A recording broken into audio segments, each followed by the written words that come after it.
Hello student, welcome to my channel Shiksha Sangyan.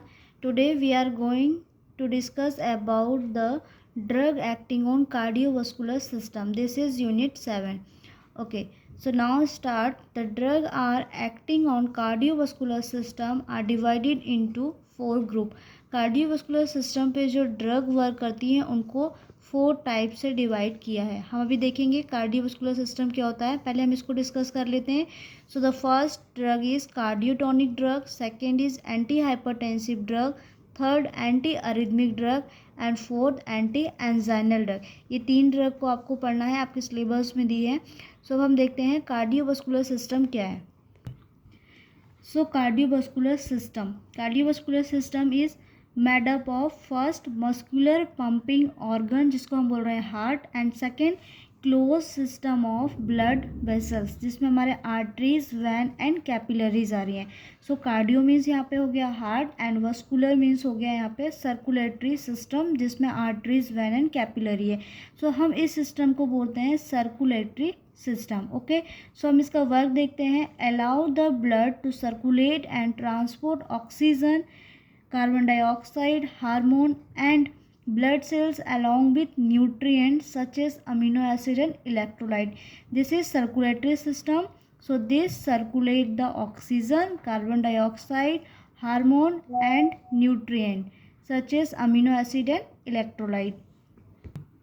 So the next point is cardiovascular system maintain the homeostasis. Homeostasis का मतलब जो cardiovascular system होता है body की internal function को regulate करते हैं या फिर मेंटेन करते हैं, जिसमें हम बोल सकते हैं कि जैसे टिश्यूज़ है और अदर ऑर्गन है तो उसमें ब्लड की डिमांड या फिर वैसो कॉन्ट्रिक्शन होना या फिर डायलेशन होना, तो ये सारी डिमांड को पूरा करते हैं. तो इसी को हम बोलते हैं homeostasis. Okay, so next point cardiovascular disease are group of disorder of the heart and blood vessels that include. इसमें कौन कौन से डिसऑर्डर या डिसीज़ हो सकते हैं. सो हमारा फर्स्ट है अरिथमिया, सेकेंड है hypertension, third angina, fourth congestive heart failure and fifth है मायोकार्डियल इन्फ्रैक्शन. सो जो अरिथमिया में ड्रग यूज़ होती हैं उसको हम बोलते हैं एंटी अरिथमिक ड्रग्स.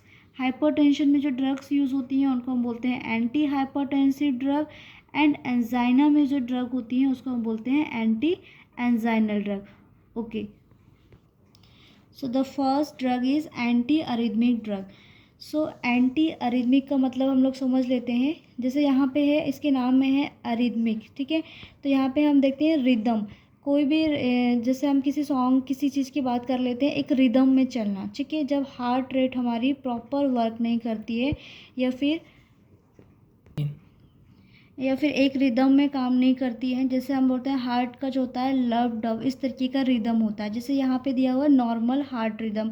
तो नॉर्मल हार्ट रिदम में क्या हो रहा है कि एक टाइम पे स्लो होगी, फिर फास्ट होगी, फिर नॉर्मल रहती है. ये एक नॉर्मल हार्ट रिदम की बात हो रही है.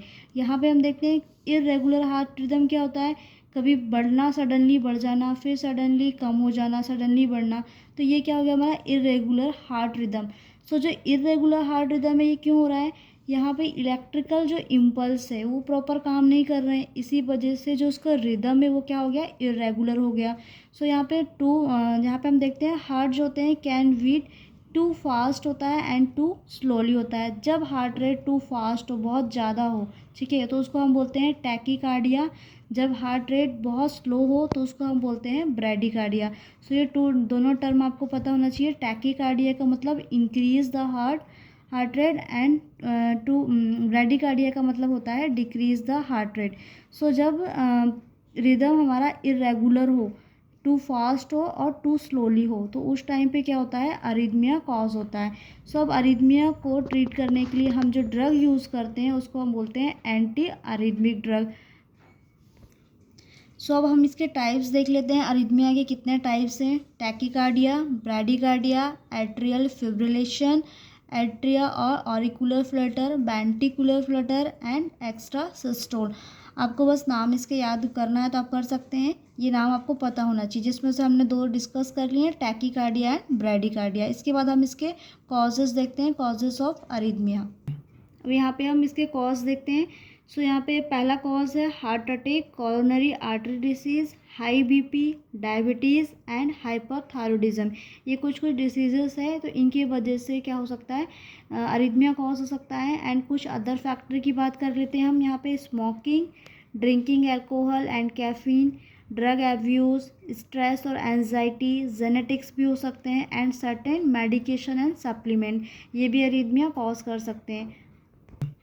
Next, symptoms of arrhythmia. Arrhythmia के हम देखते हैं क्या क्या सिम्टम्स होते हैं।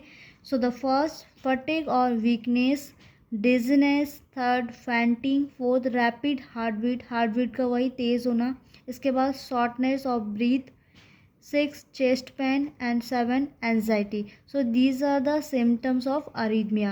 Now the classification of anti-arrhythmic drug.